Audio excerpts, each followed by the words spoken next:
instincts inside of you. Instinct. In this process, I've learned to always stick with your instinct.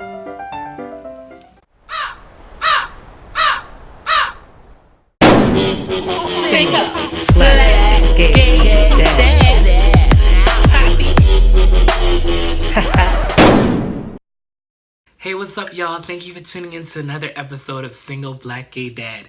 Today we're going to talk about contracts and negotiations. You found your clinic, you found your surrogate, and you found your egg donor. The next step is contracts. Each of the three parties, yourself, the surrogate, and the egg donor, will each have your own lawyer who's responsible for giving you individual personalized legal advice. You as the intended parent are responsible for payment of all three lawyers. Your lawyer will be responsible for drafting the contracts for the other two parties, and their lawyers will review and come back with their negotiations, and eventually when all parties agree, you will sign and execute the document. All the contracts will specify each party's obligations. If any party does not fulfill their obligations under the contract, they are liable to be sued. The contract outlines the financial obligations that you have to the surrogate and the egg donor, and what reimbursements are allowed and not allowed. Make sure you pay attention to the specific terms in your contract so you are not on the hook for reimbursement that you're not aware of. Pay attention to the payment schedule, because there is a payment schedule on there which will show at each stage what type of payment is payable and how long you're responsible for these payments. So you need to be well aware of what you're signing up for, what you're obligated to do, what you're not obligated to do, and how long your financial responsibility and obligation goes for. Monthly reimbursement for surrogates usually ranges between the $2,000 and $3,000 range. The monthly reimbursement for the surrogate could be dependent on her experience. So newer surrogates usually tend to be on the lower end of that scale. More experienced surrogates tend to negotiate higher monthly reimbursement based on their experience and their success in their previous surrogacies. Expenses can be carried over month to month. So for instance, if your surrogate is eligible for $2,000 in reimbursement each month, and month 6, for instance, she puts in $3,000 in receipts, and month 7 she only puts in $1,000, she's still eligible for $2,000 for each month. So for month 6, $2,000, because she went over the additional $1,000. The $1,000 carries over to the next month. So even though she only submitted $1,000 in receipts, the $1,000 from the previous month goes towards this month, and she's eligible for $2,000 in that month also. Type of reimbursement includes things like groceries, eating out, prepared food, which would be fast food, things like medication, transportation, lost wages, daycare, childcare, wellness, massages, pedicures, manicures, all those things.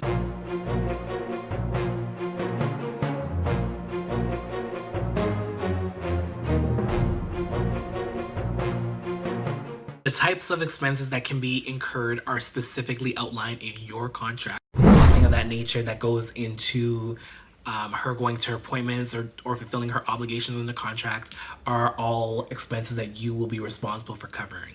Keep in mind, for both the egg donor and the surrogate, there's a certain allotted amount of time that they're allowed to submit receipts after the egg donor's donation or after the surrogate gives birth to your child. So they can't come back 2 to 3 years from now, or even 4 to 5 months like, hey, I forgot a receipt, here it is. No. Each contract will outline, hey, you have X amount of weeks from the donation or the birth of the child to submit your receipts. So that could be anywhere from 2 to 8 weeks. Make sure your contract is specific. Any great lawyer will make sure that it's specific and nothing is left up to chance or up for interpretation. Everything will be outlined in there, so there will never be am I responsible for that or am I not? It will be outlined there. You will have no questions. And make sure the wording in there is specific, that it is for her costs only, because you don't want to be left on the hook, because you don't want to be caught feeding 15 people. Also have to make sure that you have your financial best interest at heart also. Contracts for egg donors usually state what happens with the embryos. So it will state who has the rights to the embryo, who has the rights to destroy them, who has rights to donate them or not donate them. That could also be in there too. So both parties will agree on the terms of the usage of the embryos, because at the end of the day, both of you made them, and both of you to a certain extent have the right to determine what happens. I still have some embryos frozen. A day before we signed the contracts with the egg donor, my lawyer called me at work crying hysterically, and I was like, what happened? You know, like, I'm already, my nerves are shot. I'm like on pins and needles. I don't know what's gonna happen. I don't know if they're gonna agree to the terms of the contract. I don't know anything. So she called me crying, and she's like, you know what? Something medical has been disclosed. For privacy and confidentiality reasons, I can't say what it was. But it was a mental health issue. And she was like, you know, I think you should really reconsider getting a different egg donor. And I was like, at this point, me and the egg donor had already connected. We talked on the phone. We talk on the phone every day. And, you know, I'm like, in love with her, not in that way, but I'm like, she's amazing and this is what I want. So she was like, you know, you should really consider getting someone else. And she was that passionate about that. She was crying. So I felt away, and it just showed me she's a great person because she cares that much. Because a lot of times lawyers, let's be honest, a lot of them don't give a damn. They just want to get you sign the contracts, do whatever they do, and go on, and you're just another file. She's not like that. She has heart, and I did appreciate that, but it threw me for a loop because it made me really question my decisions, and it made me wonder, like, am I making the right decisions? Like, am I going into this blindly? Am I making a complete mistake? And then I had to think about it and do research. You're gonna see on this channel, I do a lot of research. I'm not gonna just say yes, say no. I'm like, okay, let me sit on it for a second. Let me go back and figure out what this really means. And by doing my research, I'm able to say, you know what?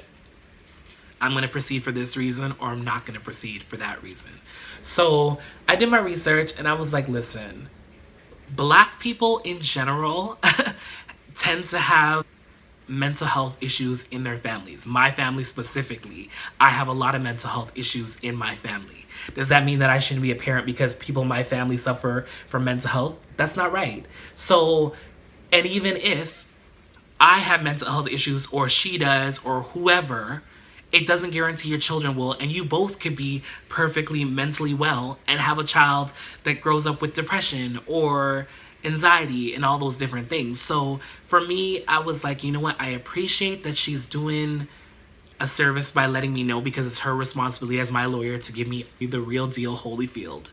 And she did, and I had every right to say, you know what? I'll take your advice or I won't. I decided, you know what? I'm gonna follow my gut, because at the end of the day, whatever happens with my children or doesn't happen with my children, I'm responsible. I'm the one who has to deal with it. So I'm trusting my gut on this. Everything has led to her for the past year and change, and I'm not gonna abandon her now. And you know, I said to her, I was like, you know what? There were times when I thought about going with other egg donors and whatnot. I was like, you know what? I think it would really, I would always wonder what our kids would have been like if I went with someone else. And, you know, my lawyer did what she needed to do, which was her legal obligation to let me know what the deal is. And I did my research, and I came back to her respectfully, and I was like, you know what? I thank you for letting me know that, but I have mental health issues in my family, and I wouldn't want someone to tell me that I shouldn't have kids because of that. I'm gonna take the reins on this, and I thank you for telling me what you told me, but I'm gonna proceed the way it is. Always stick with your gut. You have it inside of you for a reason. Something is telling you to proceed or not to proceed. And everything in me was telling me, go ahead with your initial decision. Because I feel like if I would have got scared the way that my lawyer came to me with that news and I were to be like, you know what, let me switch and go with someone else, I feel like we would not have had the same outcome that we had. And it just goes to show that sometimes the only person that knows what's best for you is you. People will tell you in your ear they might have expertise in certain areas. They may be a doctor, they may be a lawyer, but at the end of the day, I've been in my body for as many years as I've been in my body, and I know what is best for me. And even if I make a mistake, I'm the one who has to sleep with my decisions and sleep in the bed that I made every night. You know what I'm saying? And last but not least, once all the contracts are signed, yay, you can finally start the meds and the cycle. Like, your baby is about to be created. So I want to thank all my amazing brand new subscribers. I want to thank all the supporters of the channel, all the well wishes, all the wonderful words of encouragement. Thank you as always for tuning into this channel. And if you haven't subscribed yet, what you waiting for? Get down there and press subscribe and click the bell for the notifications so that you can be in the know for my latest videos, because I got a lot of great stuff coming your way. Thanks for watching. Please like, subscribe, and click that bell for the notifications on my latest videos.